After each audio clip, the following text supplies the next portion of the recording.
കഞ്ചാവ് കേസിലെ പ്രതിയുടെ കുത്തേറ്റ് പോലീസുകാർക്ക് പരിക്ക്. കേരളത്തിലേക്കും ഇതര സംസ്ഥാനങ്ങളിലേക്കും MDMA മൊത്തവിതരണം നടത്തുന്ന നൈജീരിയൻ സ്വദേശി പിടിയിൽ.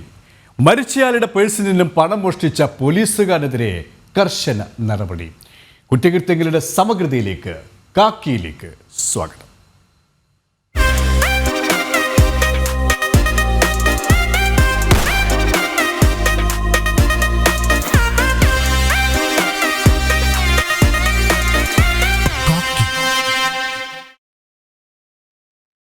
ഒന്നര മാസത്തോളം ആലപ്പുഴക്കാരുടെ ഉറക്കം കെടുത്തിയ കുറുവ മോഷണ സംഘത്തിലെ പ്രധാനി കട്ടുപൂച്ചൻ വിദഗ്ധനായ കള്ളനാണെന്ന് പോലീസ്. അതിവിദഗ്ധമായാണ് മോഷണം. കട്ടുപൂച്ചനെ പിടികൂടിയ പോലീസ് ഉദ്യോഗസ്ഥർക്ക് ഗുഡ് സർവീസ് എൻട്രി നൽകും.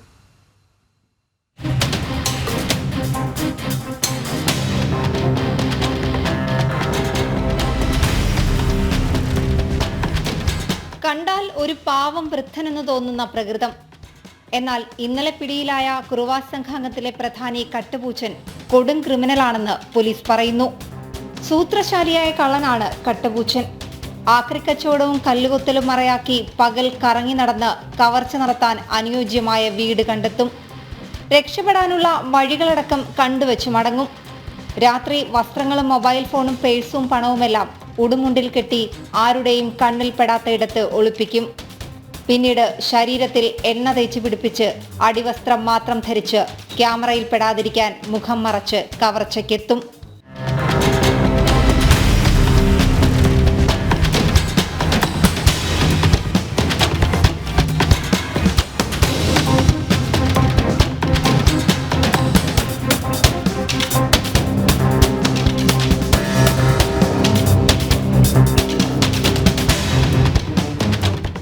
വീട്ടുകാരുടെ ശ്രദ്ധയിൽപ്പെട്ടാൽ ചുറ്റികയോ കത്തിയോ ഉപയോഗിച്ച് ആക്രമിക്കുന്നതാണ് കട്ടുപൂച്ചന്റെ രീതി. മോഷണം കഴിഞ്ഞ് പുറത്തു ചാടിയാൽ ആളൊഴിഞ്ഞ പറമ്പിലെ മരത്തിനു മുകളിൽ ഒളിക്കും. പിന്നീട് സാഹചര്യം നോക്കി ഒളിപ്പിച്ചു വെച്ചിരുന്ന വസ്ത്രങ്ങൾ ധരിച്ച് സാധാരണക്കാരനെ പോലെ നടന്നുപോകും. CCTVയിൽ പതിഞ്ഞ കട്ടുപൂച്ചന്റെ കൈയിലെ പച്ചകുത്തിയ പാടിലൂടെയാണ് പോലീസ് ഇയാളെ തിരിച്ചറിഞ്ഞത്. കോടതിയിൽ ഹാജരാക്കുന്നതിന് മുൻപ് നടത്തിയ വൈദ്യപരിശോധനയിൽ കുറുവാക്കള്ളന്റെ കാലൊടിഞ്ഞതായി കണ്ടെത്തി. വാഹനത്തിൽ കയറുന്നതിനിടെ ഡോറിൽ കുടുങ്ങിയാണ് കട്ടുപൂച്ചന്റെ കാലൊടിഞ്ഞതെന്നാണ് പോലീസ് കോടതിയിൽ അറിയിച്ചത്. പ്രതിയെ കസ്റ്റഡിയിൽ വാങ്ങാൻ അന്വേഷണ സംഘം അടുത്ത ദിവസം അപേക്ഷ നൽകും. ജനം, ആലപ്പുഴ. തീവണ്ടിയിൽ നിന്ന് വീണ് മരിച്ചയാളുടെ പേഴ്സിൽ നിന്നും പണം മോഷ്ടിച്ച കേസിൽ സസ്പെൻഷനിലുള്ള ഗ്രേഡ് SIക്കെതിരെ കർശന നടപടി. ഗ്രേഡ് SI PM സലീമിനെ സർവീസിൽ നിന്ന് പിരിച്ചുവിടാനാണ് സാധ്യത. വകുപ്പ് തല അന്വേഷണ റിപ്പോർട്ട് ലഭിച്ച ശേഷം നടപടിയിലേക്ക് കടക്കാനാണ് ഉന്നത ഉദ്യോഗസ്ഥരുടെ തീരുമാനം.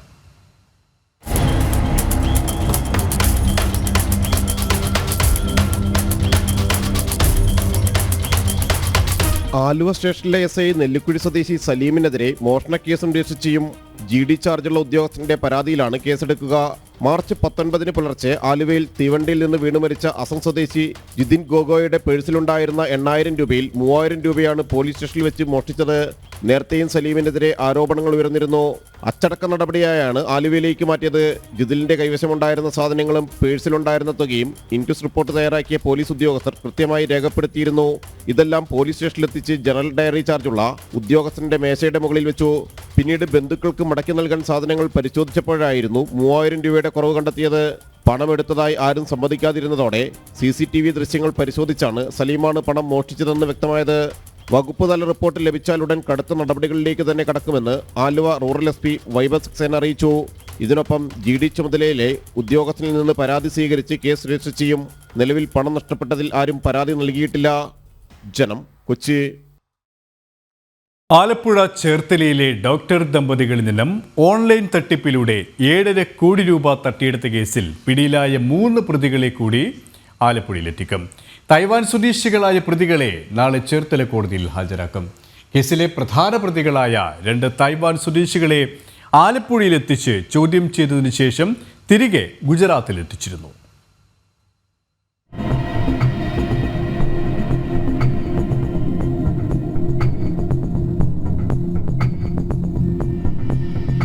സംസ്ഥാനത്ത് നടന്ന ഏറ്റവും വലിയ ഓൺലൈൻ തട്ടിപ്പുകളിലൊന്നായിരുന്നു ചേർത്തലയിലേത്.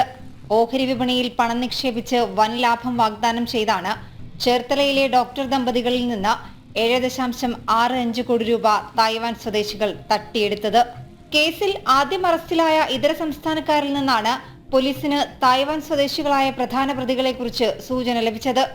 തുടർന്ന് മറ്റൊരു സൈബർ തട്ടിപ്പ് കേസിൽ അറസ്റ്റിലായി ഗുജറാത്തിൽ റിമാൻഡിൽ കഴിയുകയായിരുന്ന തായ്വാൻ സ്വദേശികളായ വാങ്ചുങ് വെയ്, മെൻവെയ് ഹോ എന്നിവരെ ആലപ്പുഴയിലെത്തിച്ചു. കോടതിയിൽ ഹാജരാക്കി റിമാൻഡ് ചെയ്ത പ്രതികളെ പിന്നീട് പോലീസ് കസ്റ്റഡിയിൽ വാങ്ങി ചോദ്യം ചെയ്തു. ഇവരിൽ നിന്നാണ് ജാർഖണ്ഡ് സ്വദേശി സെയ്ഫ് ഗുലാം ഹൈദർ, തായ്വാൻ സ്വദേശികളായ സങ് മൂച്ചി, ചങ്ഹോയൻ എന്നിവരുടെ പങ്ക് വ്യക്തമായത്. ആലപ്പുഴയിലെത്തിക്കുന്ന പ്രതികളെ നാളെ ചേർത്തല കോടതിയിൽ ഹാജരാക്കിയ ശേഷം പോലീസ് കസ്റ്റഡിയിൽ വാങ്ങി ചോദ്യം ചെയ്യും. പ്രതികളുടെ അറസ്റ്റോടെ തട്ടിപ്പിനെക്കുറിച്ച് കൂടുതൽ കാര്യങ്ങൾ വ്യക്തമാകുമെന്നാണ് അന്വേഷണ സംഘത്തിന്റെ പ്രതീക്ഷ. ജനം, ആലപ്പുഴ. കണ്ണൂരിൽ ഉത്സവത്തിനിടെ കൊലക്കേസ് പ്രതികളുടെ ചിത്രങ്ങളുമായി CPM ആഘോഷം. BJP പ്രവർത്തകൻ സൂരജ് വധക്കേസിൽ ശിക്ഷിച്ച CPMകാരുടെ ചിത്രങ്ങൾ ഉയർത്തിയാണ് ആഘോഷ പ്രകടനം. പറമ്പായിൽ കുട്ടിച്ചാത്തൻ മഠത്തിലെ കലശ ഘോഷയാത്രയിലാണ് ഈ സംഭവം. CPM പ്രവർത്തകർക്കെതിരെ പ്രതിഷേധം ശക്തമായി കഴിഞ്ഞു.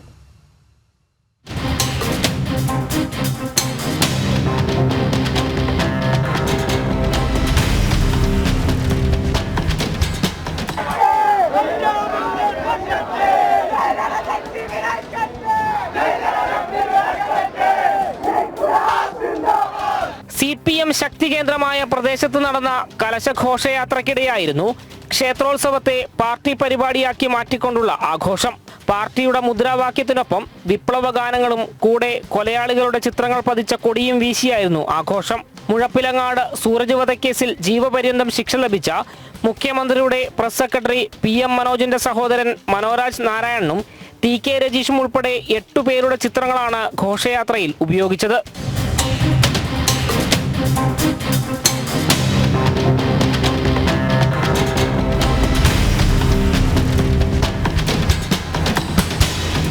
ഈ അടുത്ത കാലത്ത് നിരവധി ക്ഷേത്രോത്സവങ്ങളിലാണ് CPM രാഷ്ട്രീയം കലർത്തിയത്.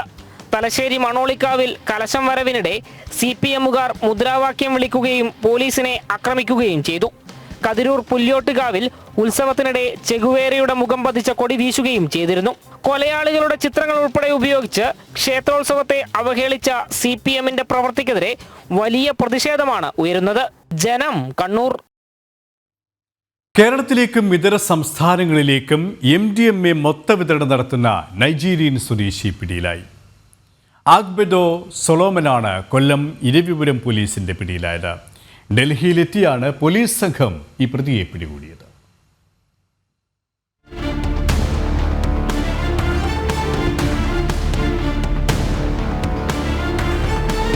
സംസ്ഥാനത്ത് ലഹരിക്കെതിരെയുള്ള പോരാട്ടം ശക്തമാകുമ്പോഴാണ് MDMA മൊത്തവിതരണക്കാരനായ നൈജീരിയൻ സ്വദേശിയും പിടിയിലാകുന്നത്. ലഹരി കേസുകളിൽ പ്രതിയായ ആസിം ഖാൻ, റാഫിഖ്, ഫൈസൽ എന്നിവരെ ഇരവിപുരം പോലീസ് നേരത്തെ കസ്റ്റഡിയിലെടുത്തിരുന്നു. പ്രതികളെ ചോദ്യം ചെയ്തതിൽ നിന്നാണ് മൊത്തവിതരണക്കാരനിലേക്ക് എത്തുന്നത്. ഡൽഹിയിലുള്ള നൈജീരിയൻ സ്വദേശിയിൽ നിന്നാണ് പ്രതികൾ MDMA വാങ്ങിയത്.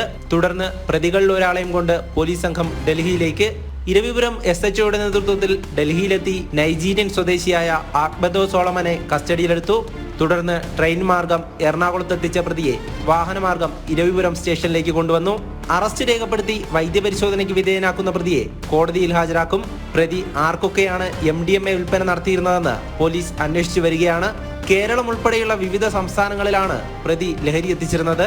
MDMA വിൽപ്പനയ്ക്ക് പിന്നിൽ മൊത്തവിതരണക്കാരുടെ വലിയൊരു സംഘം തന്നെ ഉണ്ടെന്നാണ് പോലീസിന്റെ കണ്ടെത്തൽ. ജനം, കൊല്ലം. സംസ്ഥാനത്തെ ലഹരി വസ്തുക്കളുടെ കുത്തൊഴുക്ക് തുടരുമ്പോഴും പ്രതിരോധിക്കാനാകാതെ പോലീസ്. ഇന്ധനക്ഷാമവും ആവശ്യത്തിന് ഉദ്യോഗസ്ഥർ ഇല്ലാത്തതുമാണ് പ്രതിസന്ധി സൃഷ്ടിക്കുന്നത്. റൂറൽ മേഖലകളിലെ ലഹരി വിരുദ്ധ പ്രവർത്തനങ്ങൾക്ക് ഈ പ്രതിസന്ധി വലിയ തിരിച്ചടിയാണ് ഉണ്ടാക്കുന്നത്.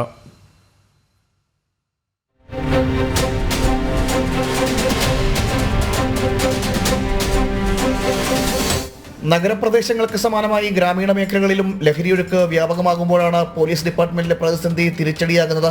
കേസുകളുടെ എണ്ണത്തിനനുസരിച്ച് ഓടിയെത്താൻ ആവശ്യത്തിന് ഉദ്യോഗസ്ഥരില്ല എന്നതാണ് പ്രധാന വെല്ലുവിളി. അതോടൊപ്പം ഇന്ധനക്ഷാമം കൂടിയായതോടെ പലയിടത്തും കൃത്യസമയത്തിന് പോലീസിന് എത്തിച്ചേരാൻ കഴിയുന്നില്ല. ഇതുമൂലം കുറ്റവാളികളെ പിടികൂടാൻ കഴിയാത്ത സ്ഥിതിയാണ്. തലസ്ഥാന നഗരിയിൽ കോവളം, പൂവാർ മേഖലകളിലും തമിഴ്നാട് അതിർത്തി പ്രദേശങ്ങളിലുമെല്ലാം ലഹരിയൊഴുക്ക് സുഗമമാണ്. എന്നാൽ ഈ മേഖലകളിൽ കൃത്യസമയത്ത് പോലീസ് ഉദ്യോഗസ്ഥർക്ക് എത്തപ്പെടാൻ കഴിയാത്ത സ്ഥിതിയാണ്. കഴക്കൂട്ടം കാരോട് ബൈപ്പാസ്, കാഞ്ഞിരംകുളം തുടങ്ങിയുള്ള വിവിധയിടങ്ങൾ മയക്കുമരുന്ന് സംഘങ്ങളുടെ കേന്ദ്രങ്ങളായി മാറിയെന്നാണ് പരാതി.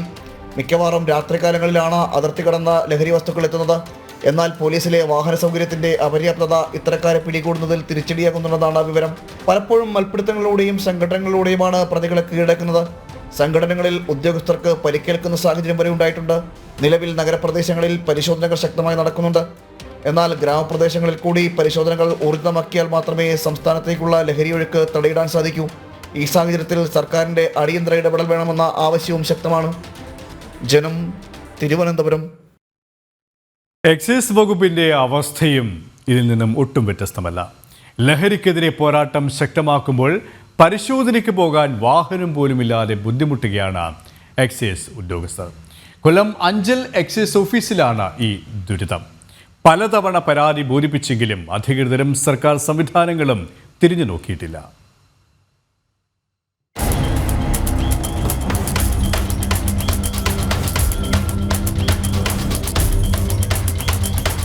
കൊല്ലം ജില്ലയിലെ തന്നെ ഏറ്റവും വലിയ എക്സൈസ് പരിധിയായ അഞ്ചലിലാണ് ഈ സംഭവം. ലഹരി മാഫിയ സംഘങ്ങളുടെ വിവരം ലഭിച്ചാൽ പോലും എക്സൈസ് ഉദ്യോഗസ്ഥർക്ക് പോകാൻ കഴിയാത്ത അവസ്ഥ. ഈ വർഷം ജനുവരിയോടെ ആകെയുണ്ടായിരുന്ന ജീപ്പിന്റെ കാലാവധി കഴിയുകയും കട്ടപ്പുറത്താവുകയും ചെയ്തു. ഇത് ചൂണ്ടിക്കാട്ടി പലതവണ എക്സൈസ് വകുപ്പിനെ കാര്യം ബോധിപ്പിച്ചു. എന്നാൽ വാഹനം അനുവദിച്ചു നൽകാൻ തയ്യാറായിട്ടില്ല.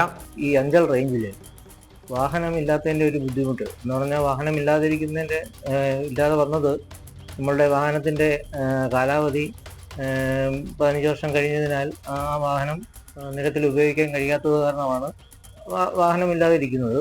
ഈ വാഹനമില്ലാതിരിക്കുന്നതിൻ്റെ ഒരു ബുദ്ധിമുട്ട് വളരെയധികം പ്രയാസമാണ്. എന്ന് പറഞ്ഞു കഴിഞ്ഞാൽ നമുക്ക് റൈഡുകൾ പോകുന്നതിന്, അതേപോലെ തന്നെ ഈ കൊല്ലത്ത് തന്നെ ഏറ്റവും വലിയ റേഞ്ചാണ്, മലയോര പ്രദേശങ്ങൾ അടങ്ങിയിട്ടുള്ള മേഖലയാണ്.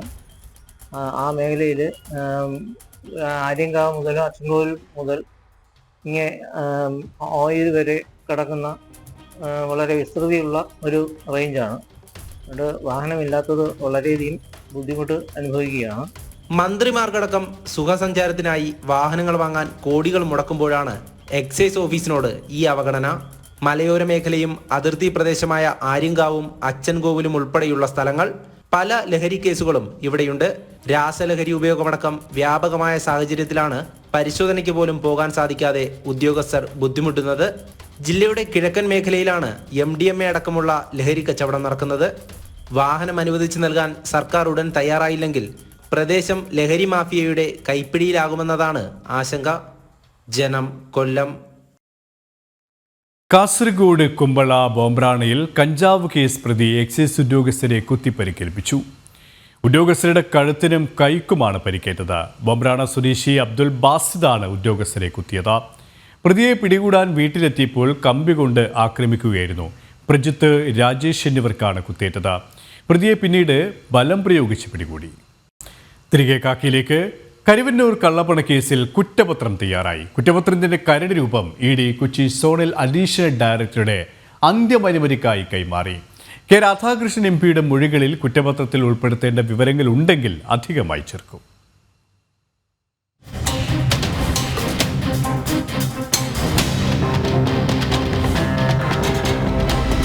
കുറ്റപത്രം സ്പെഷ്യൽ ഡയറക്ടറും പരിശോധിക്കും. കെ രാധാകൃഷ്ണൻ MPക്ക് ഹാജരാകാൻ മൂന്നാമത് സമൻസ് ലഭിച്ചിരിക്കുന്നത് ഏപ്രിൽ 8-നാണ്. നേരത്തെ 2 സമൻസുകളിൽ ഹാജരായിരുന്നില്ല.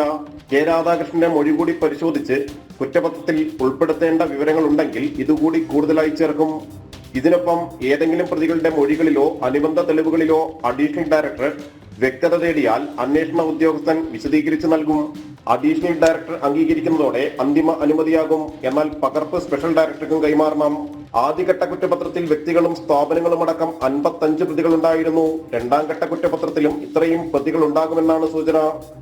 കള്ളപ്പണത്തിന്റെ പങ്ക് കൈപ്പറ്റിയതായി ED കണ്ടെത്തിയ CPM പാർട്ടിയും തട്ടിപ്പ് നടന്ന കാലഘട്ടത്തിലെ ബ്രാഞ്ച് തലം മുതലുള്ള ഭാരവാഹികളും പ്രതികളായിരിക്കും.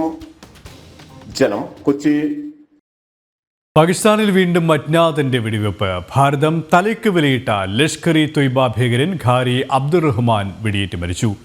സംഭവത്തിന് പിറകിൽ ആരാണെന്ന് തിരിച്ചറിഞ്ഞിട്ടില്ലെന്നും അന്വേഷണം ആരംഭിച്ചതായും പാക് ഏജൻസികൾ റിപ്പോർട്ട് ചെയ്തു.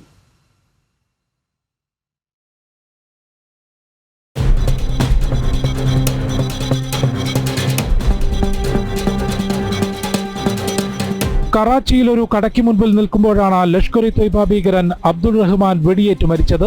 ബൈക്കിലെത്തിയ അജ്ഞാതർ ഭീകരന് നേരെ വെടിയുതിർക്കുന്നതിന്റെ ദൃശ്യങ്ങൾ ഇതിനോടകം പുറത്തു വന്നിട്ടുണ്ട്. കറാച്ചിയിൽ ഭീകരവാദ ഗ്രൂപ്പുകളിൽ വലിയ സ്വാധീനമുള്ള അബ്ദുൾ റഹ്മാൻ കൊടും ഭീകരൻ ഹാഫിസ് സെയ്ദിന്റെ അടുത്ത അനുയായിയാണ്. ലഷ്കർ-ഇ-തൊയ്ബയ്ക്ക് വേണ്ടി സാമ്പത്തിക സമാഹരണം നടത്തുന്നതിൽ പ്രധാനിയായ ഇയാളെ ഇന്ത്യ ഭീകരനായി പ്രഖ്യാപിച്ചിട്ടുണ്ട്. കൊലപാതകത്തിന് പിറകിൽ ആരാണെന്ന് തിരിച്ചറിഞ്ഞിട്ടില്ലെന്നും അന്വേഷണം ആരംഭിച്ചതായുമാണ് പാക് ഏജൻസികളുടെ റിപ്പോർട്ട്. ദിവസങ്ങൾക്ക് മുൻപ് ഹാഫിസ് സെയ്ദിന്റെ ബന്ധുവും ലഷ്കർ-ഇ-തൊയ്ബ കമാൻഡറുമായ ഖാരി ഷഹസാദയും അജ്ഞാതരുടെ വെടിയേറ്റ് കൊല്ലപ്പെട്ടിരുന്നു. കറാച്ചിയിലെ ഖൈറാബാദ് മേഖലയിൽ മസ്ജിദിൽ പ്രാർത്ഥനയ്ക്കായി പോകുമ്പോഴായിരുന്നു ഷഹസാദയ്ക്ക് നേരെ അജ്ഞാതർ വെടിയുതിർത്തത്. കഴിഞ്ഞ ഒരു മാസത്തിനുള്ളിൽ മാത്രം പാകിസ്ഥാനിൽ 6 ഭീകരർ അജ്ഞാതരുടെ വെടിയേറ്റ് കൊല്ലപ്പെട്ടു എന്നാണ് റിപ്പോർട്ട്. ജനം, ഡൽഹി.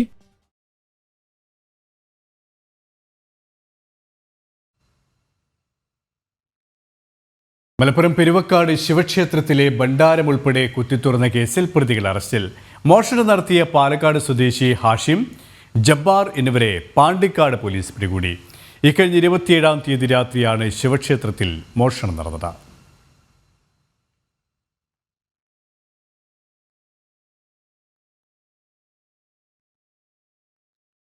കണ്ണൂർ ADM ആയിരുന്ന നവീൻ ബാബുവിനെതിരെ ഗൂഢാലോചന നടന്നിരുന്നു എന്നതിന് കൂടുതൽ തെളിവുകൾ. കുറ്റ്യാട്ടൂർ സ്വദേശിയും റിട്ടയർഡ് അധ്യാപകനുമായ ഗംഗാധരൻ നവീൻ ബാബുവിനെതിരെ വിജിലൻസിൽ പരാതി നൽകിയിട്ടില്ലെന്ന് വിവരാവകാശ രേഖ. 2024 സെപ്റ്റംബർ 4-ന് 6 പേജുള്ള പരാതി വിജിലൻസിന് നൽകി എന്നായിരുന്നു ഗംഗാധരന്റെ വെളിപ്പെടുത്തൽ. ഗംഗാധരൻ നിന്നും നവീൻ ബാബു കൈക്കൂലി വാങ്ങിയെന്ന് കണ്ണൂർ ജില്ലാ പഞ്ചായത്ത് പ്രസിഡന്റായിരുന്ന PP ദിവ്യയും ആരോപിച്ചിരുന്നു.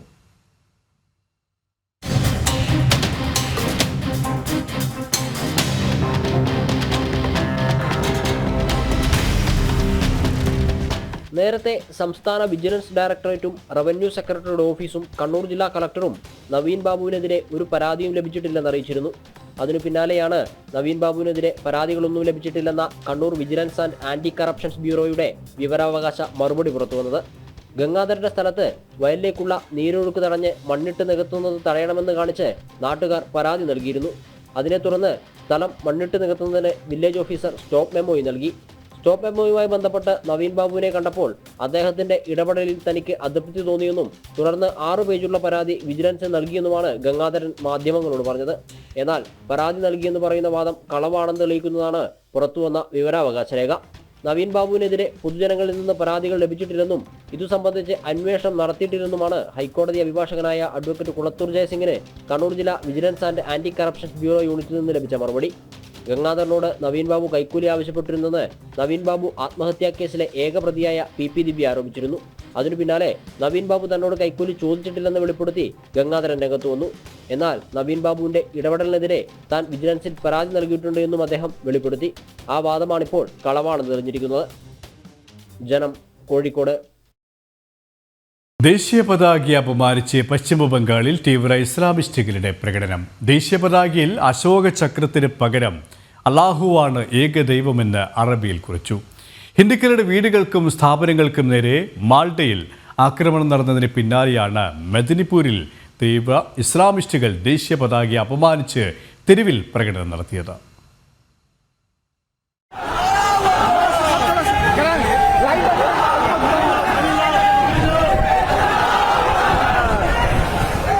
സാമൂഹ്യ മാധ്യമങ്ങളിൽ വ്യാപകമായി പ്രചരിക്കുകയാണ് ഈ ദൃശ്യങ്ങൾ. പശ്ചിമ ബംഗാളിലെ മെദിനിപൂരിൽ തീവ്ര ഇസ്ലാമിസ്റ്റുകൾ നടത്തിയ പ്രകടനമാണിത്. ഇതിൽ ദേശീയ പതാകയോട് സാദൃശ്യമുള്ള പതാക ഉപയോഗിച്ച ഇസ്ലാമിസ്റ്റുകൾ അതിൽ അശോകചക്രം ഒഴിവാക്കി പകരം അല്ലാഹുവാണ് ഏകദൈവമെന്ന് ഒരു വാളിന്റെ ചിത്രത്തോടൊപ്പം എഴുതി വെച്ചിരിക്കുന്നു.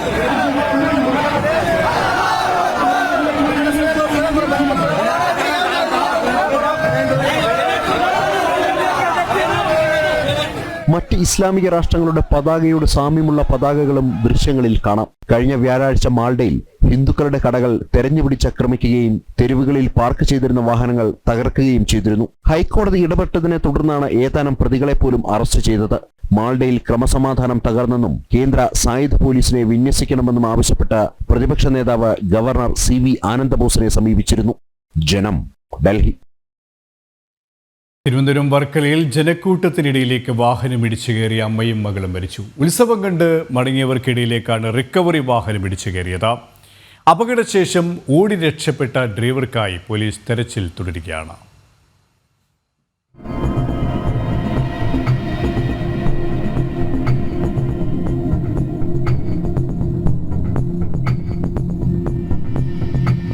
ജനക്കൂട്ടത്തിനിടയിലേക്ക് വാഹനമിടിച്ചു കയറി അമ്മയും മകളും മരിച്ചു. വർക്കല പേരേറ്റിൽ രോഹിണി, മകൾ അഖില എന്നിവരാണ് മരിച്ചത്. പേരേറ്റിൽ കുട്ടിക്കടത്തോടയിൽ ദേവീക്ഷേത്രത്തിലെ ഉത്സവം കണ്ട് മടങ്ങിയവർക്കിടയിലേക്കാണ് റിക്കവറി വാഹനം ഇടിച്ചു കയറിയത്. ഞായറാഴ്ച രാത്രി 10 മണിക്കാണ് സംഭവം. അപകടത്തിൽ 5 പേർക്ക് പരിക്കേറ്റു. അവരെ വീട് അങ്ങോട്ടായോണ്ട് അവർ അപ്പുറം സൈഡും ചരിഞ്ഞു ചാടി നമ്മൾ ഇപ്പുറത്തെ സൈഡിൽ കൂടെ വരുന്നത്. ആ സമയത്താണ് ഈ വണ്ടി അമിത വേഗത്തിൽ വന്നിട്ട് ആദ്യം സ്കൂട്ടിയിൽ ഇടിച്ച്, പിന്നെ അപ്പുറത്ത് തന്നെ പാർക്ക് ചെയ്തിരുന്ന കാറിൽ ചെന്ന് ഇടിച്ചിട്ട് ഈ തള്ളയും കുഞ്ഞിനെ ഇടിച്ച് തീർപ്പിച്ചതിന് ശേഷം മതിലിൽ ഇടിച്ചാണ് ആ വണ്ടി നിന്നത്. അത്രയും വേഗത്തിലായിരുന്നു ആ വണ്ടി. വർക്കല കവയല്ലൂർ റോഡിൽ കുട്ടിക്കട ജംഗ്ഷന് സമീപം അമിത വേഗത്തിൽ വന്ന റിക്കവറി വാഹനം ഒരു സ്കൂട്ടറിൽ ഇടിച്ച ശേഷം റോഡിലൂടെ നടന്നു പോവുകയായിരുന്ന ആളുകളെ ഇടിക്കുകയായിരുന്നു. പരിക്കേറ്റ രോഹിണി, അഖില എന്നിവരെ ഉടനെ ആശുപത്രിയിൽ എത്തിച്ചെങ്കിലും ജീവൻ രക്ഷിക്കാനായില്ല. അമ്മയും മകളെയും ഇടിച്ച ശേഷം വാഹനം സമീപത്തെ കടയുടെ തട്ടിലിടിച്ചു. പിന്നീട് അവിടെ നിർത്തിയിട്ടിരുന്ന കാറിൽ ഇടിച്ചാണ് വാഹനം നിന്നത്. മരിച്ച അഖില BSSC MLT വിദ്യാർത്ഥിയാണ്. അപകടത്തിൽ പരിക്കേറ്റ രഞ്ജിത്ത്, ഉഷ എന്നിവരെ സ്വകാര്യ ആശുപത്രിയിൽ പ്രവേശിപ്പിച്ചു. സ്കൂട്ടർ യാത്രക്കാരായ വർക്കല സ്വദേശികൾക്കാണ് പരിക്കേറ്റത്. അപകടമുണ്ടാക്കിയ വാഹനത്തിന്റെ ഡ്രൈവർ ചെറിയന്നൂർ മുഴിക്കോട് സ്വദേശി ടോണി അപകടശേഷം ഓടി രക്ഷപ്പെട്ടു. ജനം, തിരുവനന്തപുരം. കോഴിക്കോട് മെഡിക്കൽ കോളേജിൽ മരുന്ന് വിതരണം പൂർണ്ണമായും പുനരാരംഭിക്കാത്തതിനാൽ ദുരിതത്തിലാണ് രോഗികൾ. വിതരണക്കാർക്ക് കുടിശ്ശിക ഇനത്തിലെ തുക നൽകിയെന്നും വിതരണം പഴയപടി എന്നുമായിരുന്നു അധികൃതരുടെ അവകാശവാദം. എന്നാൽ എല്ലാം മുഖംരക്ഷിക്കാരൻ്റെ ഇടപെടൽ മാത്രമായിരുന്നുവെന്നാണ് ഇതിലൂടെ വ്യക്തമാകുന്നത്.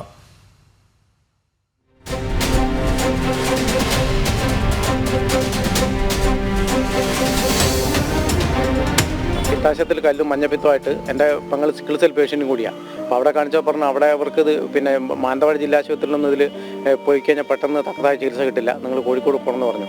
അങ്ങനെ ഞാൻ ഇവിടെ വന്ന് അഡ്മിറ്റായി. എൻഡോസ്കോപ്പി ചെയ്യണമെന്ന് പറഞ്ഞു. എൻഡോസ്കോപ്പി ചെയ്യണമെന്ന് പറഞ്ഞ സമയത്ത് സ്റ്റെൻറ്റ് എന്ന് പറഞ്ഞ സാധനമുണ്ട്. അപ്പോൾ 2 സാധനം കിട്ടിയിട്ടില്ല, അതുകൊണ്ട് നിങ്ങളുടെ ഓപ്പറേഷൻ നടക്കാൻ എൻഡോസ്കോപ്പി നടക്കാൻ ബുദ്ധിമുട്ടുണ്ടെന്ന് പറഞ്ഞു. അങ്ങനെ ഞാൻ സിസ്റ്റർ ട്രൈബലിലേക്ക് ചീട്ട് വന്നിട്ട് വിട്ടു. അപ്പോൾ അവർ പറഞ്ഞു അതിവിടെ കിട്ടാനില്ല എന്ന് വെച്ച് കഴിഞ്ഞാൽ പിന്നെ നിങ്ങൾ അവിടെ നിന്ന് എടുത്ത് ചെയ്തോളൂ എന്ന് പറഞ്ഞു.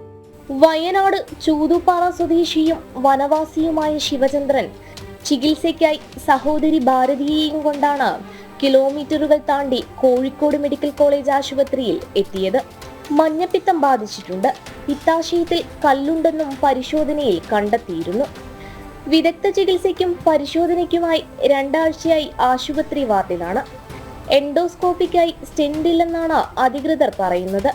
ഇതിനായി നീതിന്യായ സ്റ്റോറുകൾ ഓരോ ദിവസവും കയറിയിറങ്ങുകയാണ്.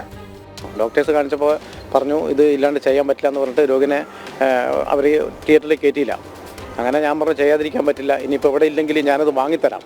അങ്ങനെ ഞാൻ ന്യായവില മെഡിക്കൽ സ്റ്റോറിൽ വന്ന് ചോദിച്ചു. അപ്പോൾ എവിടെയില്ല സാധനം. അങ്ങനെ ന്യായവില മെഡിക്കൽ സ്റ്റോറിൽ നിന്ന് അയാൾ പറഞ്ഞു ഞാനിങ്ങനെ വേറൊരു സ്ഥലത്തേക്ക് വിളിച്ചു ചോദിക്കട്ടെ എന്ന് പറഞ്ഞു. അങ്ങനെ ഇന്ത്യൻ സർജിക്കൽ അവിടെ പോയ സമയത്ത് അവിടെ നിന്ന് വിളിച്ച് പറഞ്ഞപ്പോൾ ഇയാൾ പറഞ്ഞു അവിടെ സാധനം ഉണ്ട്, നിങ്ങൾ അവിടെ പോയി വാങ്ങിക്കുമെന്ന് പറഞ്ഞു. അവിടെ പോയിട്ട് ഞാൻ ആ സാധനം 650 വാങ്ങിയിട്ട് ഓട്ടോറിക്ഷ വിളിച്ചിട്ട് അത് കൊണ്ട് കൊടുത്താൽ പിന്നെ ചെയ്തത്. അപ്പോൾ ഇവർ ട്രൈബലാണെങ്കിലും കാര്യങ്ങൾ വ്യക്തമായിട്ട് പറയുകയാണെങ്കിൽ നമുക്ക് ഇന്ന പോലെ ചെയ്യാം, പൈസ ഉണ്ടോ ഇല്ല എന്നുള്ള പിന്നീടുള്ള വിഷയം. പക്ഷേ ഇവർ എന്താ പറയുന്ന ഇവർ പറയും നിങ്ങൾ മെഡിക്കൽ അവിടെ ആസ്പത്രി അവിടെ പറഞ്ഞാൽ മതി, അവിടെ സ്റ്റോക്ക് ഉണ്ടെങ്കിൽ അവിടുത്തെ ചെയ്യുമെന്ന് പറഞ്ഞു. നട്ടെല്ലിന് രോഗം ബാധിച്ച ഭാര്യയെയും കൊണ്ട് ചികിത്സ തേടിയെത്തിയ കണ്ണനും ഇതേ ഗതികേടിലാണ്. മരുന്ന് കിട്ടാതെ എന്തു ചെയ്യണമെന്നറിയാത്ത അവസ്ഥയിലാണ് കുടുംബം. മരുന്ന് കിട്ടുന്നില്ല എന്നുള്ള കാര്യം ഉറപ്പ് തന്നെയാണ്. അവിടെ പോയിട്ട് ഇൻഷുറിൽ ഇതാക്കി തന്നിട്ടുണ്ടെങ്കിൽ ഇവിടെ കാരുണ്യയിൽ കൊടുത്തിട്ടുണ്ടെങ്കിൽ കാരുണ്യയിൽ പറയും ഇവിടെ ഇല്ല മരുന്ന്, അത് അപ്പുറത്ത് പോയിക്കോളാൻ പറയും. അപ്പുറത്ത് പോകുമ്പോൾ അവിടെ ഉള്ള മരുന്ന് വരും, എന്നിട്ട് പുറത്ത് പോയിക്കോളാൻ പറയും. നമ്മൾ പുറത്ത് പോയി മേടിക്കണം ഇൻഷുർ ഇതാക്കി കഴിഞ്ഞാലും. അതാണ് ഇപ്പോൾ ഉള്ള അവസ്ഥ. ബുദ്ധിമുട്ട് തന്നെയാണ്, ഭയങ്കര ബുദ്ധിമുട്ടാണ്. എന്താന്ന് പറഞ്ഞിട്ടുണ്ടെങ്കിൽ മരുന്നില്ലാത്തതുകൊണ്ട് ഭയങ്കര ബുദ്ധിമുട്ടാണ്. 90 കോടിയോളം രൂപ കുടിശ്ശിക വന്നതിനാൽ മരുന്ന് വിതരണ കമ്പനികൾ മാസങ്ങളായി നടത്തിവരുന്ന സമരമാണ് കഴിഞ്ഞ ദിവസം പിൻവലിച്ചത്. മരുന്ന് വിതരണം പുനഃസ്ഥാപിക്കാനും ചർച്ചയിൽ തീരുമാനമായിരുന്നു. എന്നാൽ കാര്യങ്ങൾ പഴയപടിയാണെന്നും എല്ലാം കണ്ണിൽ പൊടിയിടാനുള്ള ഇടപെടൽ മാത്രമാണെന്നുമുള്ള വസ്തുതയാണ് വെളിച്ചത്ത് വരുന്നത്. കോഴിക്കോട് മെഡിക്കൽ കോളേജിലെ മരുന്ന് വിതരണവുമായി ബന്ധപ്പെട്ട പ്രശ്നം പരിഹരിച്ചു എന്ന് തന്നെയാണ് ബന്ധപ്പെട്ട അധികൃതർ പറയുന്നത്. ആരോഗ്യ കേരളം നമ്പർ 1 എന്ന് പറയുമ്പോഴും കോഴിക്കോട് മെഡിക്കൽ കോളേജിലെ മരുന്ന് ക്ഷാമത്തിന് ഇതുവരെ പരിഹാരമായിട്ടില്ല. സാധാരണക്കാരായ നിരവധി രോഗികളാണ് ഇവിടെ എത്തി ബുദ്ധിമുട്ട് അനുഭവിക്കേണ്ടി വരുന്നത്. എന്തുകൊണ്ടാണ് ഇവരുടെ പ്രശ്നത്തിന് പരിഹാരം കാണാത്തത്? ഇവരുടെ പ്രശ്നത്തിന് ഉടനടി പരിഹാരമുണ്ടാകുമോ? ക്യാമറമാൻ ശശികുമാർ പടന്നക്കാടിനോടൊപ്പം ദിസ്ന സുരേഷ്, ജനം, കോഴിക്കോട്. ചുറ്റും നടക്കുന്ന അതിക്രമങ്ങളുടെ സമഗ്രതയുമായി നാളെ വീണ്ടും കാണാം. കാക്കി സൈനിങ് ഓഫ് KP.